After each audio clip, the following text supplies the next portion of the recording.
Hi folks, CA Chaitanya here.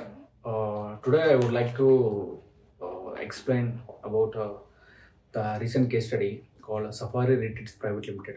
It is one of the landmark judgment endorsed by Supreme Court, which is in sync with the High Court judgment. So let's get into the facts of the case. So Safari Retreats Private Limited company, it is involved in context of malls, which is being let out to different kinds of commercial activities. So here there is a section called 17 subsection 5 class D, 17 subsection 5 class C. These two classes are there.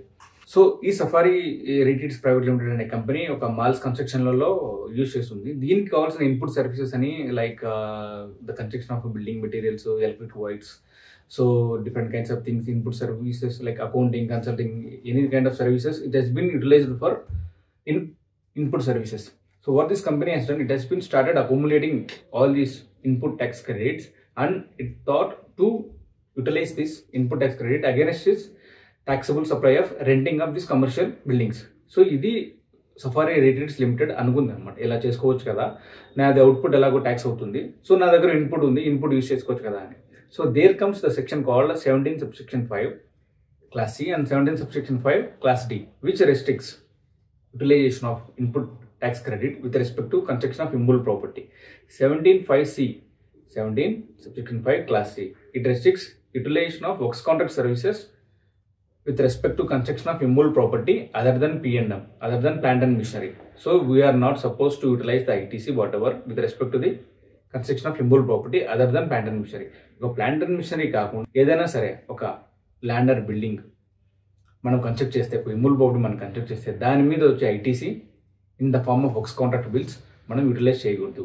Same thing construction of immovable property 17 subsection 5 class D ఇదేం restrict చేస్తుందంటే, if you're using this immovable property for your own use and your own account, then in that case except plant and machinery you are not even eligible to take their ITC. So this 17 subsection 5 class C and 17 subsection 5 class D, these are all in contrary to these are all like exceptions to the section 16 class 4. So section 16 class 4 em cheptunnante furtherance of business. If there is a furtherance of business, if you utilize any services in the furtherance of business, then only you are eligible to claim ITC. So accordingly these three sections stand exception to this 16 subsection 4. So accordingly, so ఇక్కడ safari retreats private limited అనే company దాని ఒక input services మీద వచ్చే ITC so ఎఫెక్టివ్గా section 16 subsection 4 ప్రకారంగా utilise చేసుకుందామని అనుకుందాం అనమాట. కానీ ఈ టూ క్లాసెస్ అనేవి రెస్ట్రిక్ట్ చేస్తున్నాయి. ఈ classes 17 subsection 5 class C, 17 subsection 5 class D, ఈ టూ క్లాసెస్ రెస్ట్రిక్ట్ చేస్తున్నాయి. ఎందుకంటే narrow definition of plant and machinery. So ఇక్కడ సుప్రీంకోర్టు జడ్జిమెంట్లో ఏం జరిగిందంటే, దానికన్నా ముందు హైకోర్టు జడ్జిమెంట్లో ఏం జరిగిందంటే, so if there is a furtherance of business, ఈ మాల్ కన్స్ట్రక్ట్ చేసింది రెంట్కి ఇవ్వడానికి, రెంట్కి ఇచ్చినప్పుడు ట్యాక్సిబుల్ సప్లై అవుతుంది. ట్యాక్సిబుల్ సప్లై అయినప్పుడు దాని మీద అవుట్పుట్ ట్యాక్స్ లెవీ అవుతుంది అనమాట. అవుట్పుట్ ట్యాక్స్ లెవీ అయినప్పుడు ఇన్పుట్ రెస్ట్రిక్ట్ చేయడం అనేది that does not satisfy the very purpose of GST. Very purpose of GST to remove the cascading effect of taxes. ఈ క్యాస్కేడింగ్ ఎఫెక్ట్ ఆఫ్ ట్యాక్సెస్ ఈ clause ఇంత narrow interpretation చేయడం వల్ల so like assessees they are not able to take ITC. So ఇక్కడ very purpose of the GST law అనేది objective of the law అనేది defeat అవుతుంది. కాబట్టి సుప్రీంకోర్టు ఏం చెప్పిందంటే, దానికన్నా హైకోర్టు ఏం చెప్పిందంటే, ప్లాంట్ అండ్ మిషనరీ డెఫినేషన్లో ఇటువంటి టైప్ ఆఫ్ మాల్ అనేది ఇంక్లూడ్ చేసేలాగా అలో చేసింది అనమాట. So definition of plant and machinery. So definition of plant and machinery has been made wide which covers any buildings, any malls which will be used for further supply of services.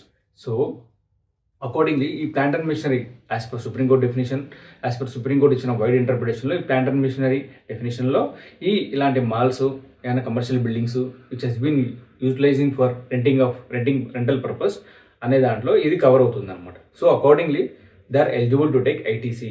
Okay, so దీని ఒక impact ఏంటి అంటే, so ఇప్పుడు చాలా commercial buildings కడుతూ ఉంటారనమాట.